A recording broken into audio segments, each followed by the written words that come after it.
Welcome to Palio's Chalkboard Thursday. If you're wondering, yes, that is a horse. We are shooting in Saratoga Springs, New York, home of the oldest thoroughbred racetrack and sporting venue in the United States, Saratoga Racecourse, and home to Palio. We're an advertising agency. Over the next few weeks, we are going to fill this chalkboard with insightful, thought-provoking topics around branding, marketing, and multi-channel integration within pharma. So sit back and enjoy Palio's Chalk Chat. Hi, my name is Rob Kempton and I'm the VP Brand Strategy Director at Palio. I'm here to spend 2 to 3 minutes to suggest to you a more holistic approach to developing your brand strategy.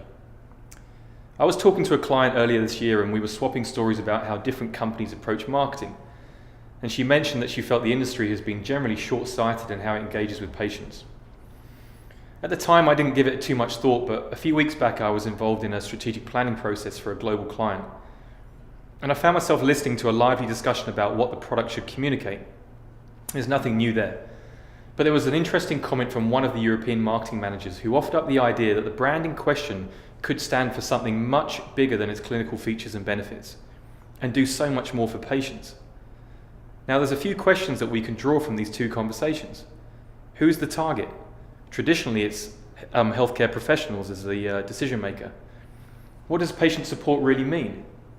Should we focus on HCP product messaging or create brand value to a broader customer group? So despite good intentions, it feels like the patient is becoming secondary in the brand strategy development process. And just to add to this, a recent survey to pharma execs by Cutting Edge suggested adherence programs are only really considered after a product has been launched. So I'm advocating that we need a more holistic approach to brand strategy development.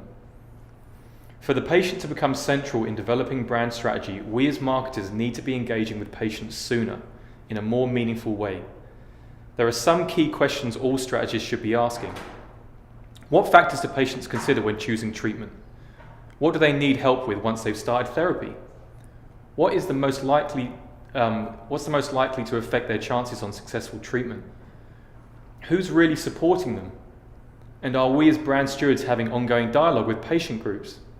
These insights need to be discussed at the very top table when building brand strategy. You could take this to another extreme and bring patients into your product and marketing teams. And there's a good example of a company that does this in Germany.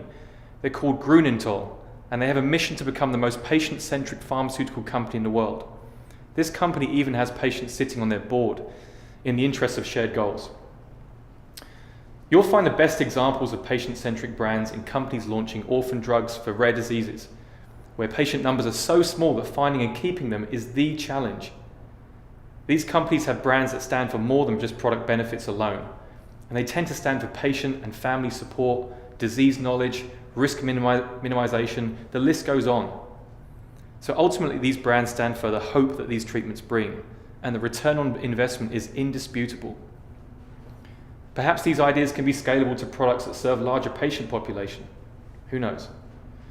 So in conclusion, next time you're developing brand strategy, ask yourself if you can extend the brand promise beyond traditional product benefits and let it stand for a solution to real patient problems who are already living with your treatment. It could be a really profitable discussion. Thank you.